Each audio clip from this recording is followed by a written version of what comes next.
And let's kick it off. Lori, thanks for having us. Well, thanks for being here. Good morning, everybody. I'm Lori Callahan, the regional manager for the Great Lakes. And I'm here with Sam and Allie, and we could not be more excited to share with you a blueprint for crushing title sales in the Shifty market, right? A lot that we're going to cover in this two-part series, but the first one, I think it's really, in a Shifty market, everyone talks about relationships, but nobody really talks about how do you keep your existing clients, that client retention piece. Absolutely. You just teed me up.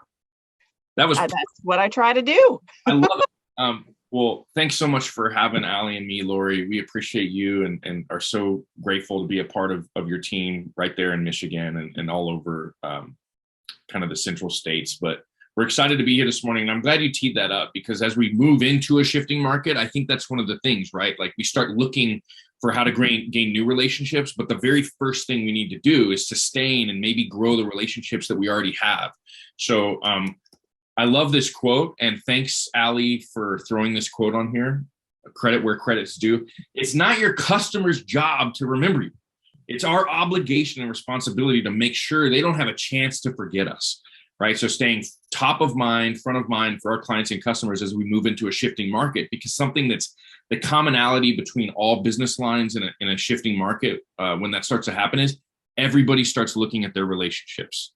Right? Which ones are most valuable? Which ones are really fruitful for me? Which ones are no longer serving me? And so I never want to be in that last category.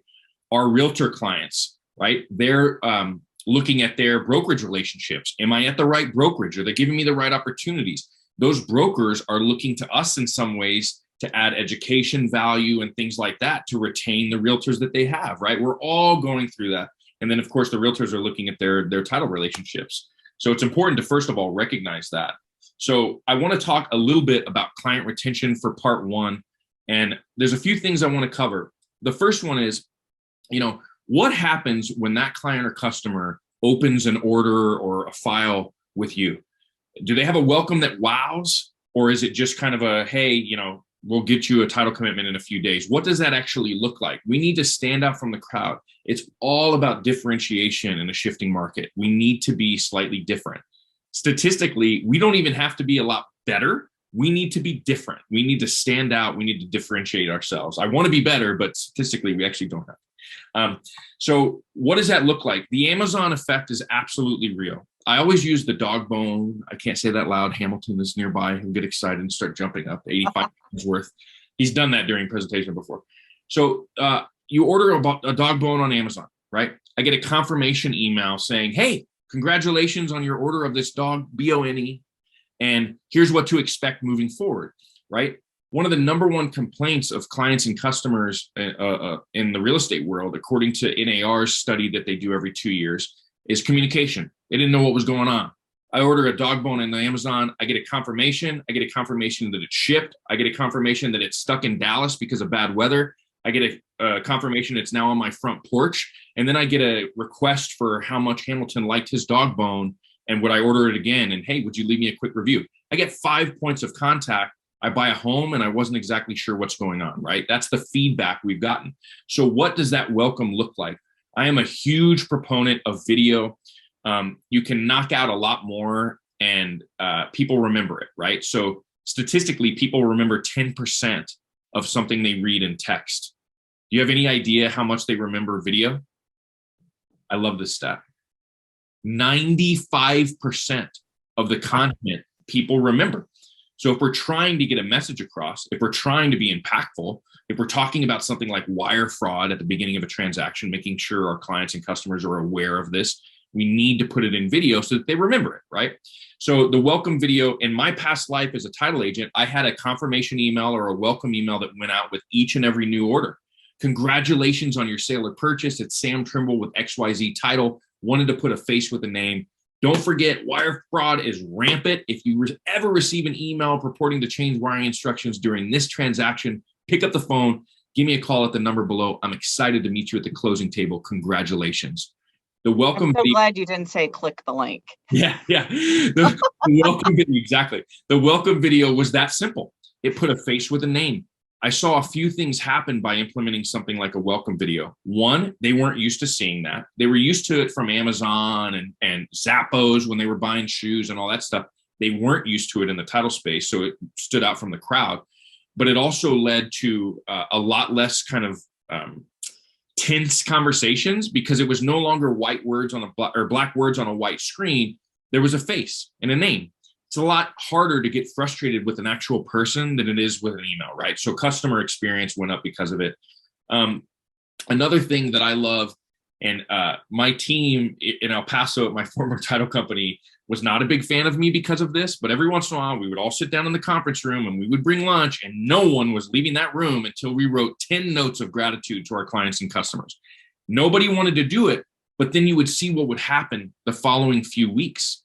Handwritten notes. Love that. I love it. And it makes you feel so good when you get that note. Yes. Yeah. So when is the last time you put pen to paper and said, oh my gosh, Allie, I just saw your order at 2028 Bob Hope. We're excited to work with you on this transaction. And you know what? Everything's kind of crazy right now. So I just wanted to thank you for the opportunity to be of service. I appreciate you helping me grow in my business, and I couldn't do it without you. Thanks so much. Right? It doesn't have to even have a gift card or anything like that. Just the note of gratitude. So a great practice that we implemented in the shifting market, the former shifting market, the last one that we were in 09, 10, 11, was each and every new order or new file or new transaction that was started with us, it became a part of our process that a thank you note went out from that closer, signed by that assistant, and preferably signed by pretty much everyone in that office and that whole team. There was something about it, right? And they would go out once every week or so. And the impact that those had was tremendous. I know it's something silly in some people's mind and so simple, but it's really important and it's very impactful. Every realtor on planet Earth, I'm still one, so I can say this, we love free stuff. We love swag, right? So every once in a while, if you have a client or customer who's really been supportive of you as we shift into this normalizing market or whatever, swag packs are really impactful. Maybe it's a pen and a koozie and a cap or something like that, but just something to say thank you. Regulatory environment, check yourself before you wreck yourself. Every state's different, right? But at the end of the day, like those little swag packs as a show of gratitude were impactful for me. And you know how much I love video. Like you guys probably are tired of seeing my face and hearing my voice. I know I am. The only person who's not, I think, is my mom. Like she's okay with it. So question about video. Yeah. What are some of the best programs to use? Because I think people are like, they're afraid of it. They're not comfortable. They don't like how they appear on camera. Obviously, we can't fix all of these things, but what are some like easy programs to use? So I think it depends on what your goal is. You know, I put here text because at the end of the day, the number one form of correspondence as far as open rates and response rates is text messages. Far better than email, far better than everything else. So I'll say something as simple as if you have the cell phone number of that realtor that sent you that new transaction this week, pick up your phone. You know, I mean, if you want to get good light, get light in front of you, don't have light behind you, try to be in a quiet room. But at the end of the day, like I'm not Spielberg and I'm not an actor. Like I don't play one on TV. So I just open up a text and I'm like, hey, Allie, I just saw the new transaction for 2028 Bob Hope. I'm excited to work with you. I just wanted to say thanks. You know what? Like I don't have any update for you yet, but I just wanted to say thanks for the opportunity. I don't tell you how much I appreciate your business often enough. So going to get started on this. We'll talk to you soon. Could be something as simple as that and sent through a text. I also am a huge fan of, email video that's embedded directly in the body. BombBomb is what I personally use. There's another one called Warm Welcome. The great thing about those platforms is you can automate some of this stuff. So if you decided to implement like a welcome video, like a midway update video, and then like either pre or post close video, you could absolutely automate that stuff in BombBomb or Warm Welcome. So it goes out in a certain time frame to your clients and customers, or maybe the realtor for them to forward on if they don't want you communicating directly. In some places, they're like that, right? But at the end of the day, whether you text it, whether you use BombBomb or a program like that, whether you're posting videos on your clients and customers' social media or respond with video, it's so funny. One of my favorite ways to kind of stand out was if somebody texts me and said, hey, what's the latest? Have you cleared the title issue on, 5377 Bob Hope? instead of texting back or emailing back, not only was it faster for me, but it was more engaging for me to say, hey, actually, Allie, we did clear that. We're all good to go. We've sent the clear to close to, the lender, and now we're waiting on balancing that CD. We're almost at the finish line. Thanks for being patient with us, right? Like there was something about that stood out. And actually, it took me less time to say that than it would for me to hammer it out in an email. Yep. Right? And again, my face, my voice, continuing to kind of grow in that relationship. So I think video is huge. This is one way to use it. There's a million other ways. Sam, there was my husband and I, when we closed on our last home in Arizona before we moved here, the lender that we used to purchase that home, every single time we had a question, he responded with a bomb video. Nice. And I'll tell you something, like my husband and I communicate completely different. He's an engineer and I'm a marketing person. We have very different brains, but I'll tell you, the one thing that never got confused was the message that came across from him in video, regardless of how we processed it. And I thought it was the coolest thing ever. And we have such a great relationship with him because we were able to see him all the time, which is so cool. And think you get his intention, right? Totally. 100%. You're not having to interpret the words. Right. And how serious the questions were, obviously a level of seriousness and concern. And when he responded back, you could tell if he was concerned or not concerned just based on his facial expressions versus just an assumption through a text or an email. Yeah. Think about how often we have a miscommunication with family, friends, significant others based on a text message or an email, right? Like we think we can read, emotion. We can't. We're not that good at it, right? No. So it's like the root of so many issues in my past. Whereas this, like, my intention. And if I really need you to sign some document and get it back to me before we can close, it's a lot different than say, hey, we really need this. Please do this right away. Than me saying like, hey, Lori, just letting you know, we're still waiting on that executed amendment from your clients. We really need to have that before we can balance our CD and close. If you could get that to us ASAP, hopefully today. It's 2:00. If you could get it to us by 5, we'd really appreciate it. That comes across so much different, right? And so I love it. Hey, one of the things that I implemented when I had open orders, when I was on the sales side, was I did the video like you were saying, Sam, but I also created contact cards for all my closers. So when I sent the video, I said, I thanked them in a little bit of text, but then I said, here are the contact cards for your closer specifically. We call them escrow officers, but your closer specifically, and then here's my contact information as well. So it was already in a contact card. So instead of them having to figure out what my name was and try to save it, it was already, everything was right there. My email, my phone number, my backup, all my socials, everything was there for me and my closers. And it was awesome. It got such great engagement. Yeah. And that is a great suggestion. I love that.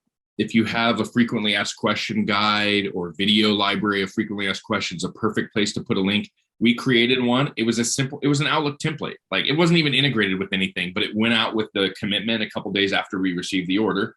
And it had frequently asked questions. Here's your escrow officer. Here's the assistant. And the frequently asked questions, it was like, you've got questions, we've got answers. Before you spend your time picking up the phone and giving us a call, see if we can answer your question here. And usually it was, because we don't think about it. Like, yes, we don't want to be answering calls all day, every day as a title company. Our clients and customers don't want to sit on the phone with us at that point either. So if we can put them someplace where the answer can be revealed to them, we've just increased their experience too. So I love those ideas. Welcomed with a wow is really important.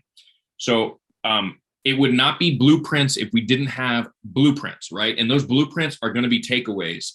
So over the next several slides, you're going to see all kinds of takeaways. If you're on this call right now, you're going to get a copy of it. If you're watching a recording a little bit later or whatever, reach out to Lori. She has all of this stuff teed up for you and ready. So let's get into a few things that have takeaways. One of the things that I've always seen happen is a client will have a relationship, a really strong relationship with one person within the company. The problem there is if something goes wrong, you only have that one relationship. So the Wfg Connect Form is something that our direct operations on the West Coast use. It's really impactful, and we're going to share it with you as a part of this follow-up. So the Wfg Connect Form is a way to systematize having more than one, I hate to call it this, but like hook in your clients and customers, right? If you only have one. It's all about layering that relationship. Yes. If you only have one, something goes wrong, maybe that client goes. If you have 2, 3, 4, 5, it's very different. And this is something that can really show your clients that they matter to you, that they feel, they'll feel important. And so basically this form is something that you would submit to somebody else in your company. It could be the president, a manager, another escrow officer. It could be the receptionist. It could be, a marketing person, whoever it is. You'll put the name of that client and how you would like for that person to contact and reach out to that client. Text message, handwritten note, email, phone call, and just a little bit about this person. So that if I submitted this form to Lori, hey, Lori, I got this new client. I want to show him some love. Lori would know, hey, it says phone call. I'm going to pick up the phone, call this person. Hey, Allie, I was talking to Sam. He let me know that you had just brought in another contract. We're so appreciative. I just wanted to let you know if you ever need anything, you could always reach out to me. But the whole team here at XYZ Title is super thankful for your business. Is there anything I can help you with? How's everything going? Right? Just that layer of communication. If we kind of just shout out, hey, Lori, would you mind calling Allie for me? It may or may not happen. By creating a form behind this that you could easily email to Lori, this is becoming a part of our process. It's replicable, right? Which means that you can be consistent with it, which is what is so important. So I love the Wfg Connect form. It really helps you kind of weather those storms because that person has more than just one relationship within your agency. And this is kind of a fun way to systematize it. It's a great thing to add to the CRMs too, because if you have multiple people kind of accessing that contact card in the CRM and maybe they get a new closer, or maybe, your president of your operation really wants to call on their top clients. I think it's an opportunity for them to reach out to people in the way they want to be reached out to. Absolutely. I love how Lori put it, layering those relationships. The more layers, the stronger it gets. So this is a way to kind of be able to replicate that in a efficient way. The second thing, and there's a takeaway for this too, is the Wfg Promise. Every realtor and every lender on planet Earth has a checklist of their commitment to their clients that they give at the beginning of a transaction, right? Like at the beginning of my real estate career, I was a Century 21 agent. We had you guessed it, like 21 things that we were going to do for our buyers or sellers, right? Like communicate, give weekly updates, negotiate to the best of our ability, maintain the fiduciary, whatever it was. There were these 21 things. And I would present this to clients at the listing presentation or buyer representation presentation. And it was my commitment to them. It was a list of everything I was going to do for them. As a title company, do you have something like that? Do you have something that enumerates exactly how your service is going to be different? Here's the things we're going to do, the boxes we're going to check to make sure you and your clients have a great experience. So in our case, we created something called the Wfg Promise. It is a checklist of our goals for our clients and customers. This is what we're hoping to help you accomplish, and this is how we're going to do it. And so, at the end of the day, we often tell our clients how they can fit into our lives, right? Like we'll say, this is what you can expect. We don't ask them how they would like us to fit into their lives. And I love that you put that bullet point on here. Don't be afraid to ask, because you're right. Nobody really does. And I think there's various reasons for that, right? Yeah. We're afraid it's going to create additional work. Maybe we don't want to know the answer. Yeah. But I love the when you go to unsubscribe from an email you don't want to see anymore, but it gives you options to tone down the emails and really curate your feed. I think that's kind of where this is hey, we want to contact you and we want to stay in touch, but what do you prefer as far as what that contact looks like? Because I feel like it gives you, everybody wants control, and it gives them the control to say, hey, I want it this way. Well, you get to kind of personalize your experience. Exactly. Yeah. Right. At the end of the day, no one else, in this case, I'm talking about communication preferences, right? Mm-hmm. No one else asks them that. So we said at the beginning that the goal was to stand out and differentiate ourselves. There's another quick way to do it. Hey, Allie, thanks so much for for working with our company. What are your communication preferences? We don't ask because we're afraid it's going to be more work. They're going to ask for a carrier pigeon or something. No, they're going to say the same thing every time. They're going to say, if it's something I really need to look at, shoot it to me in email so I can really dive in. If it's something super simple, pick up the phone, shoot me a text, whatever, we're good to go. Cool. But just having asked their preferences, you are standing out from the crowd because no one else does that. So this is another takeaway. Feel free to literally slap your logo on it and change a couple words and make it your own. We give it as a takeaway because we want you to use it, not because we don't. So literally, you can use all of this stuff starting today if you really wanted to. And my last kind of portion of the client retention is something really interesting. So when was the last time we asked our clients and customers in the middle of a transaction how things were going? Like we usually, I don't know if anybody does that. yeah. But I love the idea, right? Because you're not getting to the end of it going, oh my gosh, something went wrong. I have no time to fix it now, right? Now that's the lingering. They didn't care enough to ask me how things were. We ask how we did. We don't ask how we're doing. When we ask Yeah. how we did, there's nothing we can do to repair it at this point. If in the middle of the transaction, we were to pick up the phone and call that real estate agent who directed this deal to us and say, hey, just wanted to check in and see how things were going. Thankful again for the opportunity to work with you and your clients. You know that, but I just wanted to see how things were going. Anything up? Every once in a while, you'll get a piece of feedback that you can act on. Don't take it personally. Take that feedback and run with it. That's the goal, right? But most times they'll say, no, things are going great. Appreciate it. Okay, cool. I just wanted to make sure. Thanks so much. Differentiator, because everybody asks how we did. They don't ask how we're doing. And then the last piece, sorry, did you have something? No, I just like my top client in Arizona when we actually had to move him closers, and it was a huge deal because he had been the same closer for over 5 years. So when we moved him, it was nerve-wracking on my end that, hey, we weren't gonna, she wasn't gonna do as good as his expectations were, and he ended up opening up 2 files roughly around the same time, and we called him midway through and asked him, how are things going? What can we do different? How's the transition? And he just gave feedback, and he just said, you guys are contacting me too much. And we wouldn't have known that, and he would have gotten to the end of the transaction probably just overwhelmed. And that's the last thing you want people to feel, especially your busy people. I mean, really anybody, but yeah, we asked halfway through, and it was a game changer for him. For sure. That's so interesting. The feedback was like, okay, too much. Like I've had some relationships where I wish they would have said like, hey, this is a little too much. Let's slow it down. Maybe they would have worked out. Who knows, right? Like, but I didn't ask, right? So that's so funny. If you know me, that really hits home for them. We should turn this into a dating course. Yeah, that's in the post. We'll have a secondary meeting. So the last takeaway I wanted to give you is this. It's called our VIP Club, and it's something that we created. Wendy Lunt, an MTD on the direct side out of Washington and Oregon, created this, and she's amazing. What we discovered is this, right? What point do we need to get to make this person a loyal customer? It's obviously not the first order. Is it the second or the third? Statistically, what it ends up being is the 5th order. Once someone has brought you 5 contracts, they are now your client and customer. You can count them as a loyal, raving fan, as Brittany Hodak would say, right? But how do you get to that 5th? So this takeaway is a step-by-step, including who you would introduce them to. We have the MTD program at WFG. You could have a micro MTD program where someone can help them with marketing and sales.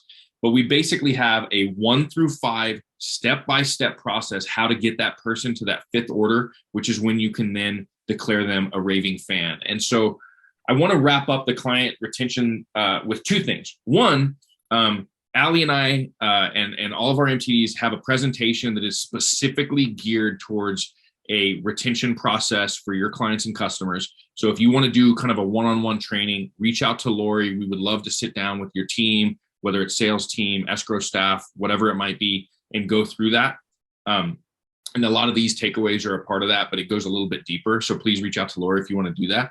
But 2, just don't forget, while we're trying to navigate a shifting market and build new relationships to make sure that we are as successful as possible, retaining the people that you have is really should be the first step to anything when it comes to that.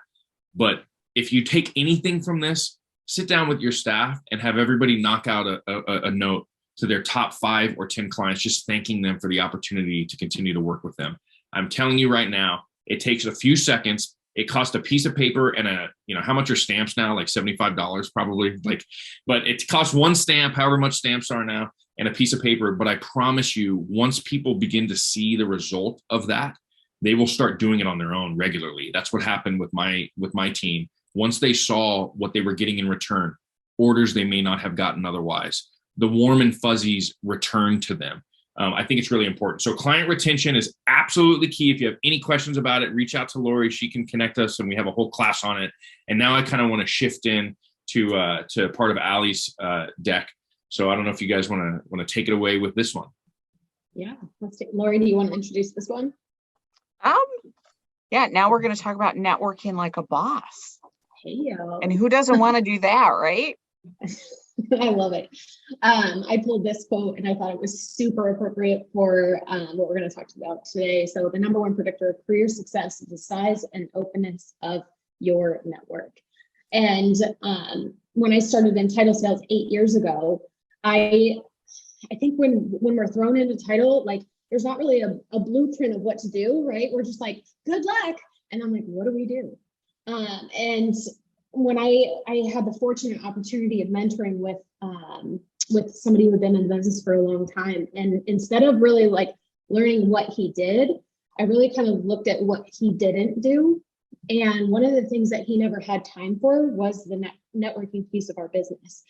And I think it's such an opportunity because we're so ingrained in connecting with, realtors and lenders that we forget that we are actually a community of real estate professionals that connect the world together. And if you don't know what that means, I encourage you guys to figure out how to network, not just with real estate agents and lenders in your communities, but with the people in the communities that are changing the world. And I'll get into a little bit of that.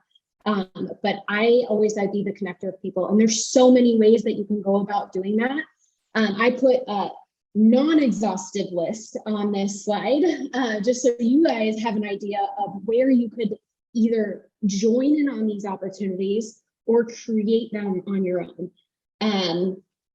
I know from my perspective, like I was the creator of a lot of broker open houses and neighborhood previews, happy hours, obviously classes and CEs. It doesn't have to be CEs all the time. It could be social media classes that Sam or I come in and teach for you. One of the biggest and best ways to connect with the communities that I found in a more transitioning or buyer's market was home tours. And I loved home tours because it allowed you to have the opportunity to have some face-to-face time with agents and lenders for an extensive period of time. Like how often do we actually get face-to-face time over a period of 2 or 3 hours with these people and having questions and creating opportunities for follow-up meetings. I just thought home tours were one of the best ways that I made those connections inside of new opportunities for us. And then events, like, are you guys planning, we did headshot days, we did media days where we were offering the opportunity for people to come out and record videos and learn how to do reels or make Giphies for their own personal accounts. There were so many opportunities as far as events go. Lori, do you have any events that you've done that have worked out really well? Well, I was just going to say that those type of things also allow you to get a lot of different people together, right? And nobody's thinking I'm a competitor. Right. They're there to network as well. And so because you never know where your next deal is coming from, right? Exactly. Absolutely. You need to meet different lenders. You need to be, accessing different real estate professionals. Absolutely. So I love that. Top agent panels, I think, are also always very impactful. Huge. Well, and I think I want to stress the importance of understanding too that, right now, I think everybody's kind of looking at their cost perspective and how much output they're doing. So these seem like a lot of money. But if you're networking with a community that benefits from real estate agents business, lender business, all of these types of businesses, there's an opportunity to pull in different vendors that can offset those costs. So when you're talking about, let's say you're doing, in Michigan, you have about a month left where you can do a golf outing, right? But bringing in an insurance type person, bringing in, there's appraisal management companies that would 100% be on board for all of those things. But like thinking outside the box, like locksmiths or, anybody who has anything to do with the real estate community and getting in front of those real estate agents, interior designers, whatever, who would benefit from being inside of that community of people and connecting that can then also offset the cost of executing these opportunities too. Yeah, and your local chamber of commerce is also a great resource. Yeah. Huge. One of the things that I really looked at was boards, right? Yep. Because you just become ingrained. So I was the vice president of membership for the Women's Council of Realtors for like 3 years in a row, and then the marketing chair for the state of Texas for the Women's Council. I did the city planning commission in El Paso and things like that. You got to spend a significant amount of time. So for me, one of the things that I kind of implemented with our sales team was I said, pick a board. Yep. preferably real estate related, but at the end of the day, like charitable, community, civic stuff, pick something, and all of us are going to be on a board, right? If you need help, let me know. And it's amazing, like city boards. I love that you have city planning here. I was on city planning for like 5 years, which, as in the real estate industry, by the way, is like gold mine. I mean, you see complete gold mine. It was fantastic, and not that especially for commercial projects. Absolutely. Exactly. Not that I leveraged that as far as like business was concerned, but I knew what was coming up, right? Like I knew what was happening in that space. And so you'd be amazed if you send an email to your city council person or alderman or whatever you call them in your community. If you send an email saying, hey, really looking forward to getting more engaged in the community. Do you have any open board seats you're looking to fill right now? You would be amazed how often they're like, absolutely. The zoning board of adjustment has 3 seats right now. Do you know anyone else that might be interested? So just reach out, start those conversations. But to me, in a shifting market, because of how important those relationships were, I had every single person on our marketing and sales staff. That was a requirement. Whether it was WCR, CCIM, a local one, whatever, like we were all going to be on a board and be active. And it's amazing what comes from that. So, I mean, so I went to Scottsdale city planning meetings, and the deliverables that they offered and what was coming soon was incredible. And I was able to kind of take those takeaways and then deliver to the clients that it made sense for. I didn't really have to do much. I just had to show up. And then Phoenix actually is rated the #1 economic council that like actually delivers and puts on, they did a ton of Zoom calls during COVID, and then they do a lot of in-person events now. But the amount of information available from them that I could then take and deliver to my clients was insane. It's such a wealth of resources for you to go and to deliver be the source of the source. But at the same time, it connected me with so many people that were influential in city development and city planning, and what was coming, and architects and all these things that really opened my world into what the possibilities were for agents, where we ended up starting to do like architectural tours downtown and learning about what was coming and actually doing site walks with hard hats and everything with agents, just so they could be a part of that conversation. Can I add one here that I just thought that was like super successful for me? So I saw in my market, there were a bunch of title companies being opened by banks, right? Like, so they were ABAs with the bank or whatever, and they would have boards, and it became this thing. And I was like, man, most of them weren't like paid boards, but they were boards. And I was like, oh man, how do I compete with this? So we created advisory boards.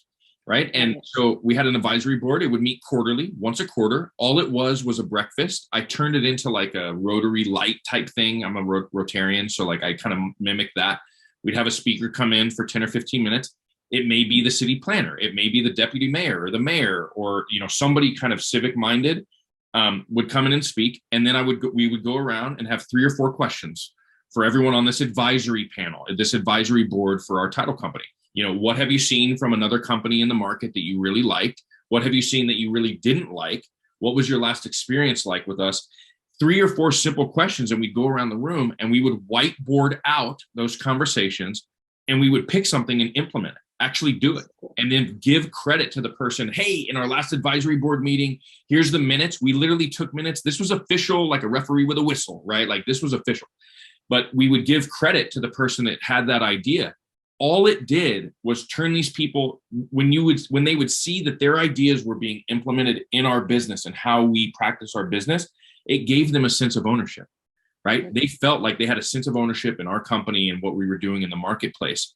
When you have a sense of ownership in a company, are you going to take your business someplace else? No.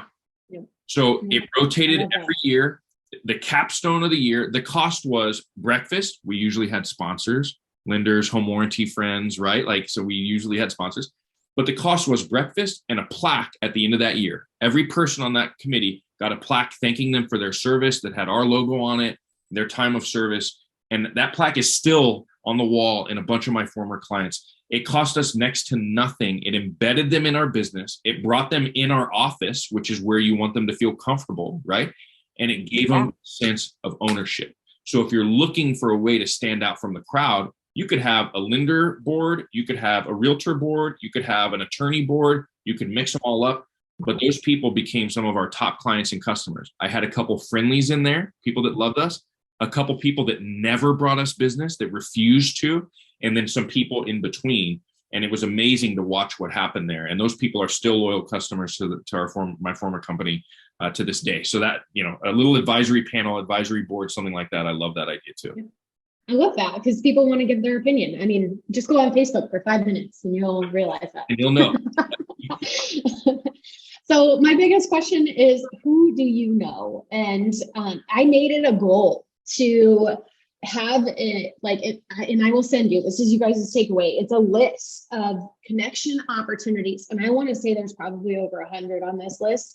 And by the time I left the sales side, I had covered all my bases on that list. And I know it sounds overwhelming. It took me a very long time, but I was very purposeful in the connections that I was making, and I chunked it out. So I would, my minimum was 5, but that was just because this was really my sole focus. I saw this as the biggest opportunity for me to grow my market share, for me to be the person that anybody came to, regardless of whether or not they were using me yet or they were a consistent client. I wanted to be that go-to person in my business. And honestly, I got more calls from people who weren't using me yet than I ever expected. And it was really just an opportunity for me to say, hey, thanks for the call. Here's your referral. Let's meet next week. And it gave me so many opportunities. I actually had a loan officer from California call me, ask me for a referral to a restoration company in Ahwatukee, which is a little town in Phoenix, for her rental property that had flooded. And I was like, well, where'd you get my information? And she was like, oh, Realtor Joe. And I was like, Joe doesn't even use me for title and escrow. So I called Joe. I thanked him for the opportunity to connect her. And then I asked him for the meeting, and he became a client of mine after that. So he saw the fact that I was able to connect, one of his opportunities with an opportunity to solve a problem that she had. And I thought that was so cool. I think to substantiate what you're saying, Allie, I'm going to kind of put you on the spot here. For those of you that don't know Allie, she was, in the top couple percent of salespeople in the nation, in the Phoenix, kind of Scottsdale, Phoenix market. What was an average month for you? Like order count or volume or whatever. I want to kind of tout that this stuff works because you literally just came from doing this. Yeah. It was usually, it obviously depended on the month, but it was between 100 and 300 orders a month. So 300 orders a month from one salesperson. And so and connectivity was kind of like your sweet spot, huge. Right? Yeah, I actually had a brokerage. People might know the name a little bit because the broker and owner actually speaks on the Inman platform, but his name's Brian North. And he runs North & Co. And I was a partner in North & Co. And it got to the point where on their brokerage Facebook page, they actually started, if somebody had a referral question, they asked for a referral, somebody would comment #AskAllie, because I always had a solution for them. And they knew that I had, here is somebody for what you need. And honestly, in the last 2 weeks, I had a past client call me and ask me for my AC guy in Phoenix. And then I'm still a part of a couple of brokerages pages that I just keep getting notifications on. And somebody reached out to me from that page and say, hey, I remember you had an amazing plumber. Can you send that my way again? So I'm still getting those questions. And and honestly, I'm in Ohio, I have all these connections in Arizona, but I want to encourage you guys, life doesn't stop based on where you are, and you never know what these relationships are going to bring you. So one, be super intentional with the connections that you have, but at the same time, also don't be stuck in the real estate connections. For example, I had a real estate agent call me one time, an older lady. She was not married. She lived alone with her dog, and she called me crying. And that's the worst call that you can get. And I thought there was something wrong with the file, or I don't even know. And she said, I just got out of the veterinarian's office. My dog has brain cancer. I need help. And I'm like, why are you calling me? What? I'm not a vet. And she was like, she was just distraught. And she was like, you know everybody, who do I call? And it's so crazy because my best friend actually works in oncology in the veterinary community. So I was able to refer her to solutions there, and at least take some pressure off of her shoulders when it came to that. But you just never know who you're going to help with the connections that you have. Yeah. And it's so powerful, right? It is incredibly powerful. Using your relationships to help connect people together and move things forward. I think it's just very powerful. Yep. And I think when we talk about network and being a connector, those are two different things. A network, and I actually, I read it somewhere and it just said a connector is someone who prioritizes relationships in everything that they do. Networking is something to do. A connector is who you are. And I just love that, because when you have this like network, if you're not good at connecting the network, then it doesn't really matter that you have this network, right?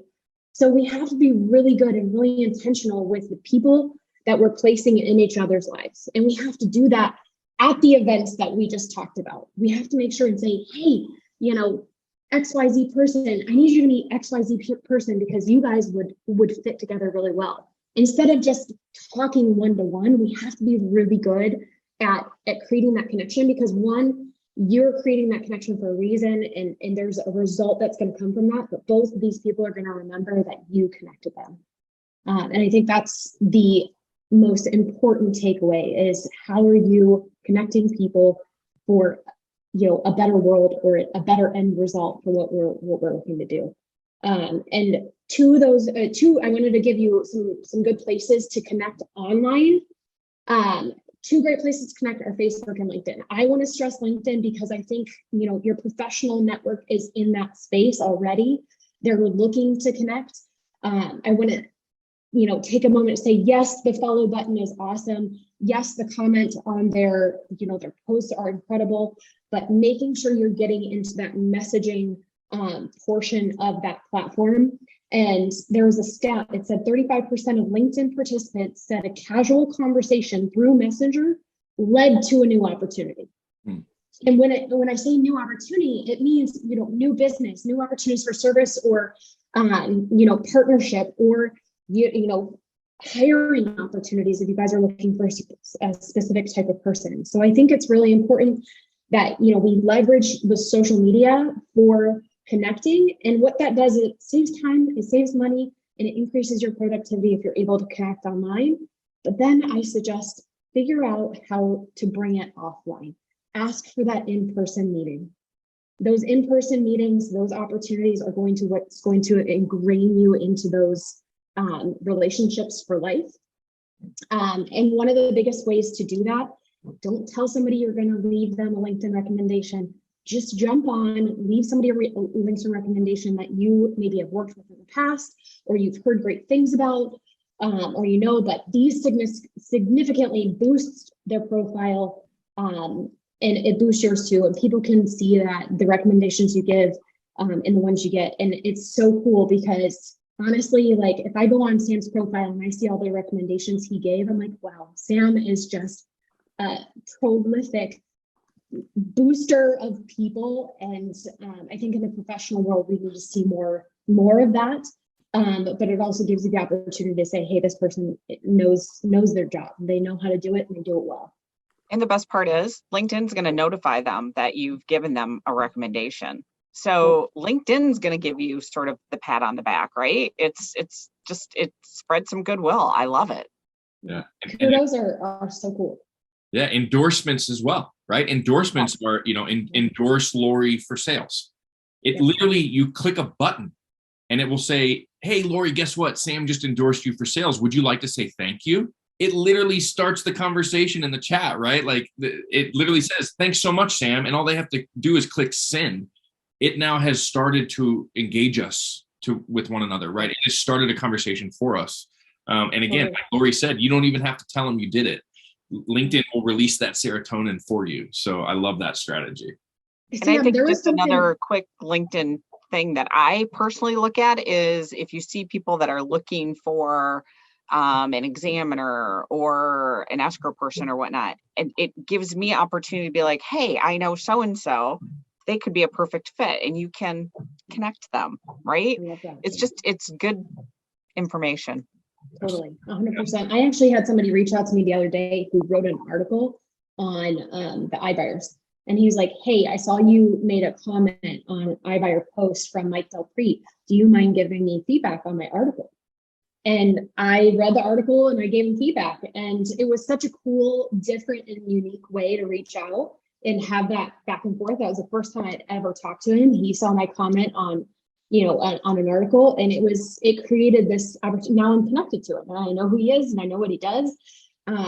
He's in a different area, so we probably won't meet face to face anytime soon, but just little things like that makes such a big impact. And I will probably forever remember this guy because of the article that he wrote. So I think that's just the coolest thing.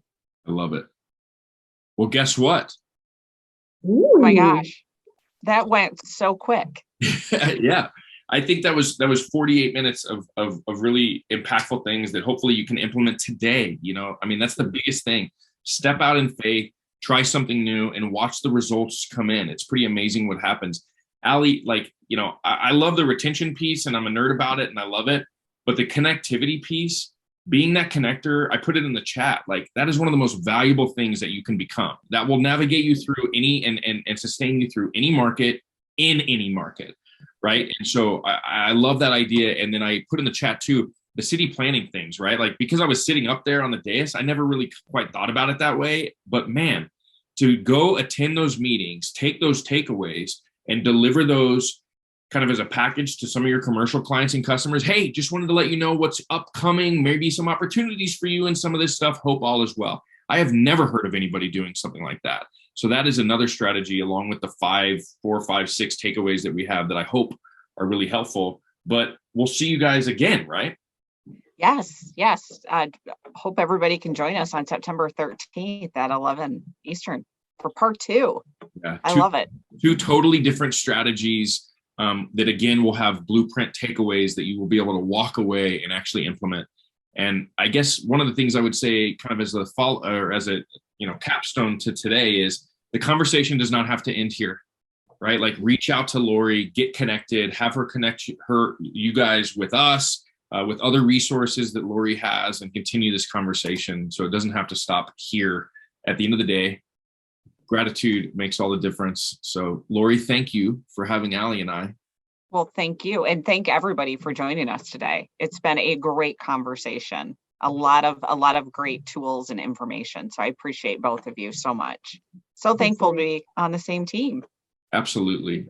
You are so accessible. And as a former title agent, having a single point of contact where I could get answers to my questions was really important. So I love that you threw your cell phone on here. Here it is, cell, email, connect with Lori on LinkedIn. Yeah, call, text, email, whatever's convenient. Hit me up on Facebook, MySpace, tweet me, hit me up on. I'm just kidding. Lori's the best sharer of my posts. I will say that. She's the best. She is. I love it. Well, it was great to be together. Thanks for hanging out. Lori, thanks for having us. And I look forward to September 13th at 11 o'clock. And we'll follow up with the link to register for that one as well. Absolutely. All right. Thanks, everybody. Have a great day. Have a great day. Bye-bye.